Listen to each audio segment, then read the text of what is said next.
Assalamualaikum warahmatullahi wabarakatuh. Umar bin Khattab yang digelari oleh Rasulullah Shallallahu Alaihi Wasallam sebagai Al-Faruq, pembeda antara yang hak dan yang batil, pernah memberikan pernyataan bahwa aib seseorang akan diketahui dengan 3 hal. Yang pertama, bila bertetangga sudah sangat lama bertetangga, tidak mungkin tidak ada aib atau kekurangan atau sifat jelek yang dimiliki oleh seseorang, pasti ketahuan. Yang kedua, bila sedang melakukan perjalanan sangat jauh. Orang kalau melakukan perjalanan sangat jauh, watak asli akan kelihatan. Kalau ia bakhil, ia pelit, bakhil atau pelitnya kelihatan. Kalau ia dermawan, dermawannya akan kelihatan. Kalau ia solidaritas, solidaritasnya akan kelihatan. Watak asli seorang akan kelihatan. Artinya aib orang sangat gampang terungkap. Kemudian yang ketiga, bila berurusan dengan uang, orang akan kelihatan watak aslinya. Bagaimana sikap ia terhadap uang, pasti akan kelihatan. Kalau proporsional normal, kalau hijau akan hijau matanya, semuanya akan kelihatan. Dan satupun manusia, kecuali para nabi, para rasul, tidak ada yang tidak punya aib. Semua pasti punya aib. Kiai punya aib, ustadz punya aib, santri punya aib, dosen punya aib, penceramah punya aib, penulis punya aib, pedagang punya aib, petani punya aib, nelayan punya aib. Semua ada kekurangan diri masing-masing. Tidak ada yang sempurna. Maka berbahagialah orang yang punya kekuatan jiwa untuk tidak mengumbar aib sesama. Sebab apa? Allah Subhanahu wa Ta'ala akan memberikan ridhonya, memberikan pahala yang luar biasa kalau kita menutup aib saudara-saudara kita di dunia. Allah akan tutup aib kita di akhirat. Luar biasa ganjaran dari Allah Subhanahu wa Ta'ala. Rasulullah Shallallahu Alaihi Wasallam pernah bersabda, kullu unasin mu'afan illal mujahirin. Setiap aib manusia akan dimaafkan illal mujahirin, kecuali yang menjaharkan aibnya, yang membangga-banggakan aibnya.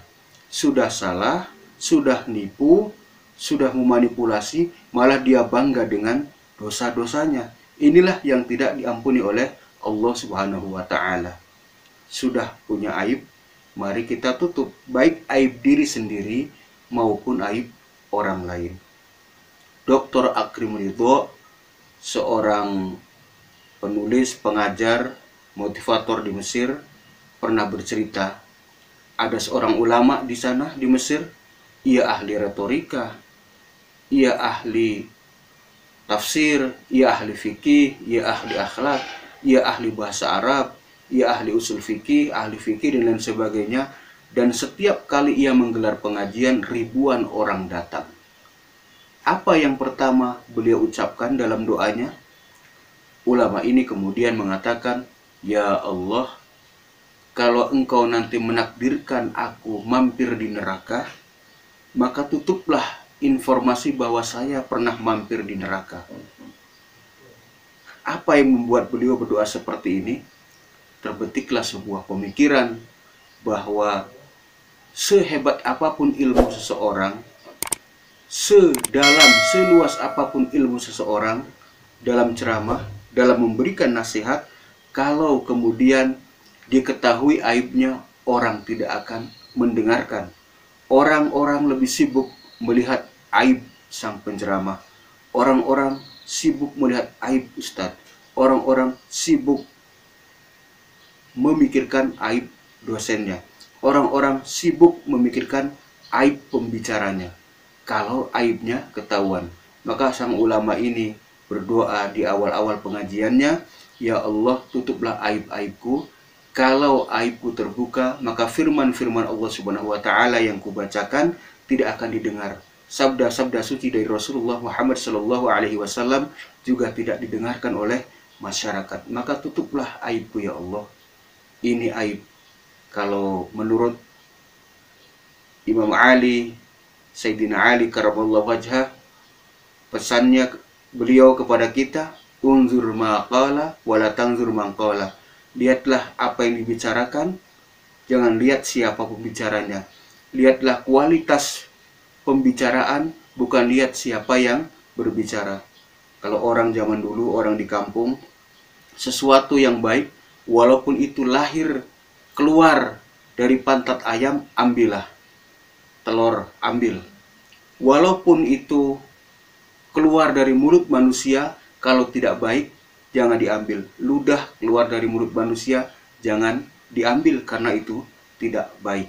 Semoga kita bisa menikmati hidup tanpa harus mengumbar aib orang lain, tidak akan hina dia dengan aib yang kita umbarkan, aib yang kita umumkan, dan kita juga tidak akan mulia gara-gara menjelekkan orang lain. Semoga Allah membimbing kita semua. Assalamualaikum warahmatullahi wabarakatuh.